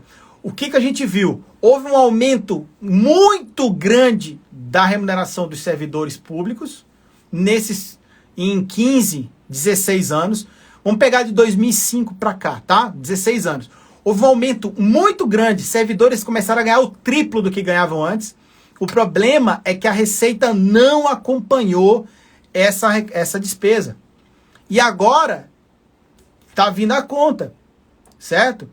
Benefícios fiscais mal concedidos, que a emenda tenta corrigir isso em 8 anos. Veja, em 8 anos, cara, é muito tempo. Então, benefícios fiscais mal concedidos, mal gasto. Como eu falo mal gasto? Gastando mal mesmo. O gasto público é mal feito. E agora a conta chegou. Mas quem vai pagar o servidor? Infelizmente, é a maior parte do gasto público. Então, quando você olha, Ah, Vinícius, mas com deputado, senador gasta-se muito. Individualmente, eu acho um absurdo um juiz, um magistrado, um ministro, um presidente, um deputado, senador, o quanto eles ganham de forma indireta. Ah, ganhar 39 mil, eu acho justo. Membro de poder, pô, os caras têm o poder na mão. Né? Os caras têm, então eles têm que ganhar bem. O negócio é o gasto indireto, é benefício que tem demais. Cartão corporativo, verba indenizatória, verba de gabinete, etc. Mas o salário tem que ser alto. Né? A gente pega um CEO da Ambev, ganha muito bem. Né? Muito mais. O senador ganha 39, o cara desse ganha 200, 300 mil reais. Então eu acho que tem que ter um subsídio bom. O problema é o benefício indireto. Né? Verba de gabinete, aquelas verbas indenizatórias de gasolina, etc. Isso aí, para mim, eu acho que é meio complicado. Mas quando a gente coloca isso no montante, vamos ver quanto a gente gasta? Essa parcela dos senadores, deputados, ministros, membros de poder, procuradores, etc., ela é pequena em relação ao montante total. Então o que a gente tem? A margem desses caras é muito boa. Eles ganham bem individualmente. Mas o impacto desses caras somados não é tão grande na despesa primária obrigatória. A despesa primária obrigatória é com quem? Com aquele monte de técnico administrativo, com um monte de auditores, analistas, com um monte de policiais, com um monte de analistas dentro dos ministérios. Esses caras, quando somados, aí eles ganham muito. Vamos supor que eu tenha, sei lá, acho que da última vez que eu vi era 12 mil policiais federais. Bota aí a média salarial desses caras de 15 mil reais, com 12 mil policiais, né? 12 mil policiais federais, gastam muito mais do que 300 técnicos, por exemplo, na Câmara. Entendeu? Então, por isso que o impacto é muito grande no servidor público, porque ele é a maior despesa do governo. Quando uma empresa está mal das pernas, uma empresa privada, ela começa a cortar, ela manda embora. Aí o governo tem que conceder benefício para não mandar, né? Ah, uma indústria está mal das pernas, vai mandar mil funcionários embora. A primeira coisa que ele faz é cortar pessoal, porque é o maior gasto. Infelizmente, eu não defendo, acho que isso é uma consequência de uma política de gestão de pessoas muito mal feita, muito eleitoreira, muito no calor do momento, mas eu acho que, infelizmente, o que o governo vai fazer? Eu acho que deveria começar por cima, cortando benefícios na carne dos próprios membros, mas invariavelmente, inevitavelmente, os servidores iriam pagar a conta. São os mesmos servidores que, infelizmente, não todos, né? Alguns ganham muito bem e fizeram muito lobby para isso. Eu entendo, mas a inflação é em média 5% ao ano. Supondo 15 anos, juros simples, 75. O seu ganho de 10 mil valeria 2.500 em 15 anos. Mas não vai acontecer isso em 15 anos. Por que eu digo que não vai? Porque em 15 anos é muito tempo. Pode ser que em 3, 4 anos a situação fiscal do Brasil melhore bastante. E aí essa proporção ela não chega a esse nível, entendeu? Por isso que eu estou falando que eu não acredito em 15 anos. Existe um gatilho para se acontecer, mas se isso for controlado, não acontece em 15 anos, certo? Esse é o ponto. Eu concordo com você que se isso acontecer pelos 15 anos, caraca, isso ia dar ia dar uma merda, entendeu, Golden Student? Eu sei que muita gente ia perder muito poder aquisitivo. Mas, como eu estou dizendo, em 2026 isso vai ser revisto pela própria emenda constitucional 95. Em 10 anos, ou seja, em 2026, isso vai ser revisto. E, segundo projeções do Ministério da Economia, cara, se a proporção da despesa corrente continuar subindo, isso só vai acontecer em 2024, ou seja, daqui a 3 anos. Então, daqui a 3 anos seria o primeiro gatilho, se continuar do jeito que está. Então, o que eu estou falando para vocês é o seguinte, alguns estados já vão sofrer isso de imediato. Sim, alguns estados vão sofrer isso de imediato, porque eles estão numa situação crítica. No âmbito da União, se continuar do jeito que está, o governo está tentando, pelo menos é o que o governo está dizendo, né? Está tentando controlar, isso somente acontecer em 2024. Como a política fiscal é meramente controlada, pode ser que isso nem aconteça em 2024 ou lá em 2026, 2027. E em 2026, segundo a própria emenda constitucional 95, isso pode ser revisto. Então o que eu estou dizendo é o seguinte, o Estado que já está quebrado, está ferrado. Os servidores do Estado que está quebrado, está ferrado. Tá? Por quê? Porque isso tem que ser colocado não na conta. Os servidores não tem que botar a conta nos deputados de agora. Isso tem que ser botado na conta dos gestores anteriores. Quem foram os governadores, quem foram os secretários, os gestores dos últimos 8 anos. Eles que tomaram as decisões que chegaram à situação atual. Não é culpar o gestor atual. Ah, o governador atual é um FDP, né? É um cefado, ou governador. Não, não é isso. Esse que está agora está assumindo o pepino. Os últimos 8 anos, é que os dois últimos, né? No caso é que são os verdadeiros responsáveis. Então a gente tem que dar a César o que é de César. Se a situação está ruim hoje, os 2 últimos tiveram grande impacto. E se a gente for olhar a situação fiscal dos últimos 15 anos, a nível nacional, dos últimos 15 anos, com essa política de reajuste, aumento, criação de cargos, concurso pra caramba, né? Vamos contratar gente, fazer concurso e tal. Tá aí, a conta chegou. Entendeu? É complicado. Existe interesse individual, e eu defendo esse interesse individual. Acho que o servidor tem que ganhar bem, ele é muito bem capacitado para estar ali, mas existe uma situação fiscal coletiva. E eu, pagador de imposto, não quero pagar 30 mil para um servidor público, sabendo que o governo está se endividando para isso. Não quero. Eu, contribuinte, racional, sem ser emocional, falo assim, eu acho que o cara tem que ganhar bem, mas tem que ganhar bem na proporção que o governo tem condições de pagar. Não adianta aí tentar levar na caneta, não. Então, Golden Studio, sou contra um congelamento por 15 anos? Sou. Não sou a favor. Mas, se não controlar, vai ficar pior ainda. Beleza? Vamos voltar aqui para a gente fechar, tá, pessoal? Estamos fechando já o estudo aqui. O disposto, bem como o atingimento das metas, não se aplica aos incentivos, né? Que ele está falando aqui. E, cadê aqui? Deixa eu ver aqui. E até o final do segundo exercício financeiro, a data da promulgação da emenda, ou seja, até o final de 2023, o superávit financeiro das fontes de recursos dos fundos públicos poderá ser destinado à amortização da dívida. Aqui que eu tô falando. Então, até 2023, o governo pode pegar o superávit dos fundos para pagar a dívida. Se o ente não tiver dívida pública a amortizar, o superávit será de livre aplicação. Então, tá aqui, ó. Se não tiver dívida pública a amortizar, será de livre aplicação. Então, o governo pode pegar o superávit e gastar como quiser. Tá? Beleza? Ficam revogados aí, e etc. Beleza? Tranquilo? Então, essa é a redação final, que é a redação que foi aprovada. Beleza? Show de bola. E aí, pessoal? Alguma dúvida? Golden Student, cara, muito boa a sua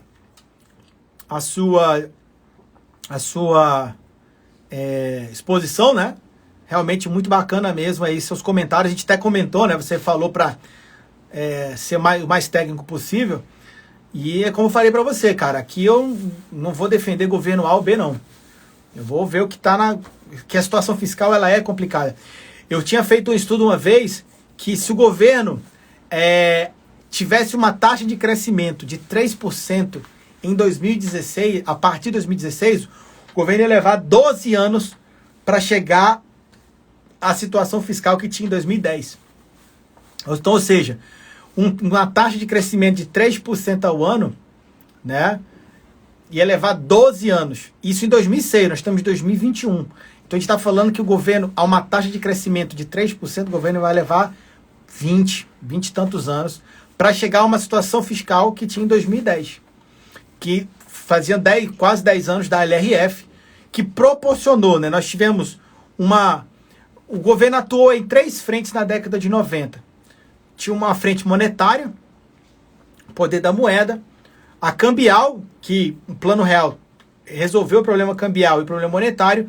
Em 2001, a Lei de Responsabilidade Fiscal instituiu regras fiscais. Então, o governo atuou, no final dos anos 90, nas 3 frentes, na política fiscal, na política monetária e na política cambial. Né? Isso é finanças públicas. Isso aqui, gente, recapitulando, não estou defendendo ninguém, estou vendo o que aconteceu. E o governo fez isso. Em 94 teve o Plano Real, resolveu o problema monetário, resolveu o problema cambial. 98 começaram as reformas administrativas, né? Que mudou e deu uma certa estabilizada. Em 2001 veio a Lei de Responsabilidade Fiscal, que não foi o Brasil que quis, tá? Isso foi uma imposição do FMI, tá? À época, o FMI exigiu que o Brasil tivesse regras fiscais mais rígidas para poder conseguir financiamento, beleza? E o governo, né, a primeira década do ano 2000 foi uma década um pouco mais próspera do ponto de vista fiscal. O governo teve um controle maior das contas públicas, os salários não eram tão altos, a arrecadação começou a vir, o Brasil formou bastante superávit naquela década, conseguiu amortizar bem a dívida, só que no final da primeira década de 2000 e no início da década seguinte, né, até 2014, 15 ali, o Brasil, né, com uma concessão de subsídios, manipulação de preços de mercado, né, o governo sentiu e acabou ferrando as contas públicas e a gente vai estar pagando a conta agora. E, como eu falei, infelizmente, os servidores são a maior parte do gasto público. E é eles que vão sofrer primeiro, infelizmente. Certo? E é uma coisa que a gente tem que aprender. Então não adianta querer fazer lobby, chegar para o governo, me dá aumento, me dá aumento, me dá aumento, me dá aumento, eu tenho que ganhar mais, eu tenho que ganhar mais, eu tenho que ganhar mais, se o Brasil não tem situação fiscal para acompanhar. Né? O Brasil gastou muito mal entre 2009 e 2014, 2013, 2012, porque 2013 foi quando começou a ficar ruim. O governo gastou muito mal, foi muita política de benefício fiscal, muita benefício tributário, foi muito subsídio de preços, né? Muito preço subsidiado, energia elétrica, combustível, certo? E aí, quando acabou o dinheiro do subsídio, os preços inflaram de uma vez só. Só que aí, infelizmente, veio tudo de uma vez, a inflação subiu demais. E agora a gente está pagando a conta. Então isso, pessoal, é reflexo de má gestão, de más políticas financeiras, más políticas de gestão de recursos públicos, má política tributária também. Não a nível só federal, a nível nacional. Prefeitos, governadores, governadoras, prefeitas, presidente. Então isso é uma responsabilidade de todos. Né? E, infelizmente, a conta chegou. Mas está aí, para fins de concurso, o que é importante? Atenção com a suspensão das regras de ouro, a nova forma de cálculo da regra de ouro em relação à receita mobiliária, né, a receita da dívida mobiliária.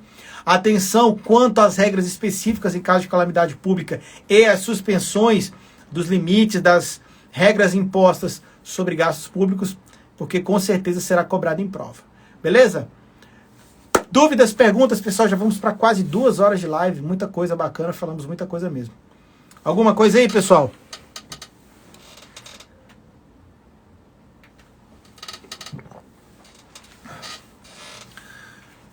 Tranquilo? Bom, quem gostou do bate-papo aqui, né? Quase 2 horas, dá um joinha aí. Opa, dá um joinha aí. Deixa o likezinho aí pra gente, isso ajuda bastante, tá? Deixa seu comentário, esse vídeo vai ficar disponível no YouTube também, vou baixar ele já. Vou colocar no YouTube também. Vou deixar no Instagram, lá no IGTV, tá? Para vocês poderem assistir novamente. Espero que vocês tenham gostado. Preparem-se, estudem essa PEC, ela trouxe mudanças muito importantes, né, para fins de concursos públicos, tá? Eu peço desculpa se eu falei alguma coisa, tá, Golden Studio, que não agradou, mas eu tentei ser mais imparcial aqui possível, realmente dar real para vocês e foquem, tá, nos estudos, estudem, revejam essa PEC, essa emenda, agora a emenda constitucional 109, amanhã ela já deve estar disponível lá no site do Planalto, tá, dei uma olhada, já comecei a dar uma olhada nos meus materiais hoje, vou atualizar todos os meus cursos, vídeo, vou atualizar os cursos em PDF, né? Tivemos mudança na LDO, tem que atualizar a inclusão dessas regras específicas de execução orçamentária em calamidade pública. Então vou atualizar e vou colocar lá no Estratégia e nos cursos meus autorais também, tá bom? Bom, vou ficando por aqui. Se vocês não tenham dúvidas, agradeço a presença de todos. Desejo para vocês um forte abraço e que a gente possa se encontrar em outras lives por aí, tá bom?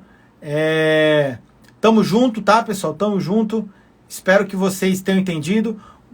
Obrigado pela aula imparcial. Camila, com certeza, né? Exatamente. Eu acho, Golden Student, que cada um deverá analisar os efeitos dessa PEC, além da futura reforma administrativa, e decidir se vale continuar estudando ou não. Cara, eu acho que ainda vale, sempre vai valer, tá? Eu acho que por mais que carreiras de Estado, vamos falar de carreiras de Estado, tá? Polícia, civil, militar, carreira de segurança pública, carreira de gestão, né? Controle, gestão, fiscal, essas carreiras sempre vão valer a pena. Talvez não vai valer a pena você ficar assim, vou fazer um concurso para, sei lá, agente administrativo de uma prefeitura, porque você vai ganhar o mesmo salário da iniciativa privada. Talvez você possa ter uma qualidade de trabalho um pouquinho melhor, etc. Mas eu ainda assim acho, com todas essas regras, ainda vai valer muito a pena sim ser servidor público. Sem dúvida nenhuma, pessoal. São local de trabalho, satisfação, né? A parte de estabilidade salarial. Mas se acabar a estabilidade, não vai acabar, pessoal, não vai. Assim, então, por isso que eu esperei ser promulgada para fazer a live. Porque a gente saiu a proposta de reforma administrativa, o nego já fez o estadalhaço. Calma, o troço nem foi aprovado. Existe um lobby. Você acha mesmo que juiz, promotor, auditor fiscal, auditor de tribunal de contas, policiais vão realmente deixar acabar com a estabilidade do serviço público? Jamais, pessoal. A estabilidade é uma garantia de imparcialidade, de serviço público, de finalidade pública. Isso não vai acabar, pode ter certeza. E se isso realmente começar a andar uma proposta dessa, vai ter muita mobilização. Porque isso aí realmente, isso precariza o serviço público mesmo, você acabar com a estabilidade. Porque você coloca o servidor na mão do gestor. E o problema é que o gestor é temporário. Ele vem e vai embora. Ele fica 4 anos, 8 e vai embora. Entra outro e tal, e isso aí precariza. Então você precisa ter funcionários, servidores de Estado e não de governo. Precisa de agentes de governo? Óbvio. O presidente, a presidente, o deputado, a deputada precisa do seu pessoal de confiança. Então, ele precisa de agentes de governo, sim. Né? O presidente precisa de gente comissionada? É óbvio, tem gente ali que tem que estar da confiança dele. Mas o agente comissionado, o servidor comissionado, o camarada que está ali de confiança, ele é um agente de governo, ele não é um agente de Estado. O agente de Estado é o servidor efetivo. Estou falando isso do ponto de vista prático, não do ponto de vista jurídico. Então, Então, do ponto de vista prático, o agente de Estado é o ser efetivo. Então, isso não vai acabar. Não vai acabar. E eu duvido muito que isso aconteça. Duvido muito mesmo que isso aconteça. E eu quero dizer mais. E na década de 90, falar em congelamento de salário, perseguição do Fernando Henrique contra os servidores, cara, não durou 10 anos. Não durou 10 anos. Cara, sei lá, 4 anos depois, 5 anos depois, a galera começou a ter reajuste, teve concurso pra caramba, Polícia Federal, Receita Federal fez concurso para 1.500 vagas, a Polícia Federal fez 2 concursos em um ano, logo no início dos anos 2000. Então, cara, não tome para daqui a 15 anos. Pensem no agora, em tentar organizar as coisas e sempre vai valer a pena. Eu acho que ainda assim vai valer a pena. E daqui a alguns anos a gente vai ver se realmente isso vai ser aplicável. Né, do ponto de vista prático, tá? Do ponto de vista prático, da teoria para a prática, meu amigo, Brasil não dura 3 anos, porque em 2, 3 anos muita coisa acontece, pessoal. E se o Bolsonaro não for reeleito? E se entrar outro? Será que esse outro ou outra presidente vai ter a mesma política fiscal, a mesma política de gestão de pessoas? E se mudar? E se o próprio Bolsonaro mudar? Então nunca se sabe, galera. Então calma, relaxe, continue estudando, o concurso vai continuar acontecendo, obviamente vai ficar cada vez mais competitivo, mas isso não quer dizer que vocês devam desistir jamais. Sempre vai valer a pena ser servidor público. E fazer um concurso e tomar posse daquilo que é seu. Tomar posse do que é seu. Não é que é aquilo que ninguém te deu. Ninguém te chamou e vem cá trabalhar para mim. É tomar posse do que é seu, Então continue estudando, assim, vá assinar o termo de posse e tome posse daquilo que é seu. Aquilo que ninguém te deu, você conquistou. Tá bom? Gente, vou ficando por aqui. Desejo um beijo para vocês, uma excelente semana, tá? Fiquem ligados aqui no Instagram, que eu vou postar, nós teremos aulas essa semana, inclusive aulas de AFO e contabilidade pública no meu canal no YouTube, tá bom? Fiquem de olho no Instagram. Desejo para vocês uma excelente semana. Qualquer dúvida, só mandar um direct para mim, tá bom? Beijão, sucesso, bons estudos e até a próxima, pessoal.